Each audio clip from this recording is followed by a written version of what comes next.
Okay, so today we're going to deep dive into something kind of heavy. Yeah.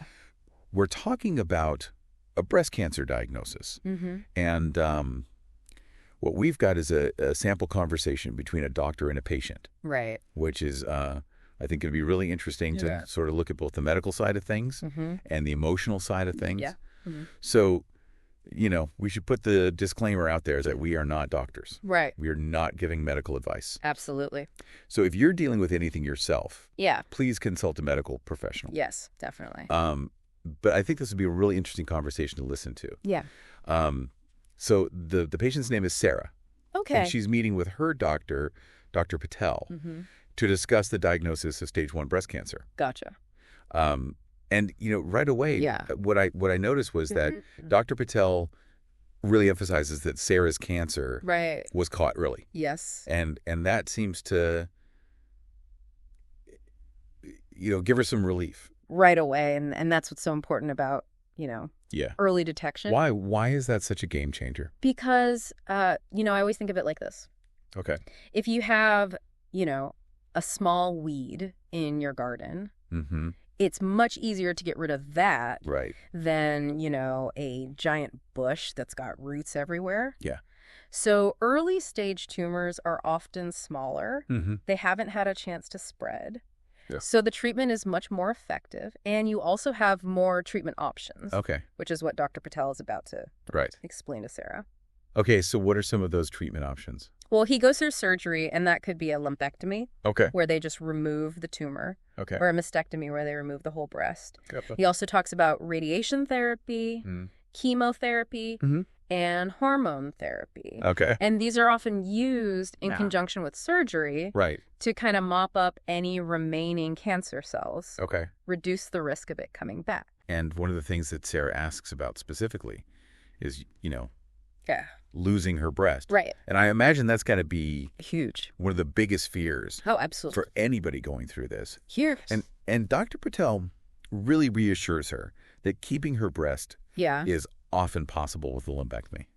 Yes. And he says, it really depends on the size, the location, all the specifics of the tumor. Yeah. And, of course, ultimately what Sarah feels comfortable with. It's not a one-size-fits-all. Right. Every case is so unique. Yeah.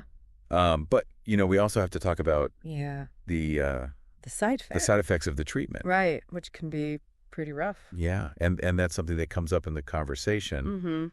And I think, it's important to acknowledge that that's a valid concern. Oh, yeah. And so, some of the side effects that are mentioned are fatigue, skin irritation from the radiation. And then, you get into the more intense things like hair loss, nausea, weakened immunity from chemotherapy. Yeah. And then hormone therapy can also cause menopausal symptoms. Yeah. So it's like a whole other layer. Yeah. On top of everything. On top of it. Why is it that these side effects happen? Well, because these treatments target cells that divide rapidly. And that's a hallmark of cancer cells. Right. But the problem is that some healthy cells in our body also divide rapidly, like in the hair follicles, the bone marrow, the digestive system. So that's why those areas often get hit with the side effects. So it's like if you're trying to, just like get rid of weeds in your yard. Exactly. You might damage some of the surrounding plants. Exactly. With the herbicide. Yeah. I really appreciate the way that Dr. Patel approaches things with Sarah. He doesn't rush her. Right. He really tells her to take her time. Absolutely. To talk to her loved ones, come back with any questions. Right. And, that's going to be so reassuring. Oh, it's huge. And it's such a big part of good medical care. It's called shared decision making.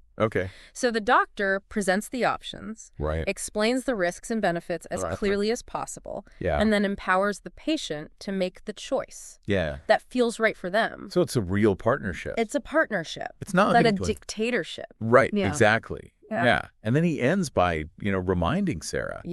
About the support team that's there for her. Absolutely. And really, emphasizing how positive the outcomes often are for early stage breast cancer. Right. And that hope can make all the difference. And having a support system, both, from medical professionals and loved ones is so crucial for navigating this. Yeah, this whole conversation has just been so eye-opening for me. Yeah. In terms of, how complex a cancer diagnosis is. It's not just about understanding the medical jargon. Right. It's about the emotional weight of it. Absolutely. And, feeling empowered to make those decisions. It's a lot. Yeah. It is. And I guess that brings up something for you all to consider. Yeah. What kind of resources or support systems do you think would be most helpful for somebody going through a cancer diagnosis? Beyond just the medical facts. Right. Think about the emotional. Yeah. The practical. The spiritual. The spiritual, even. Yeah. It's a lot to think about. It is. But it's important. It is.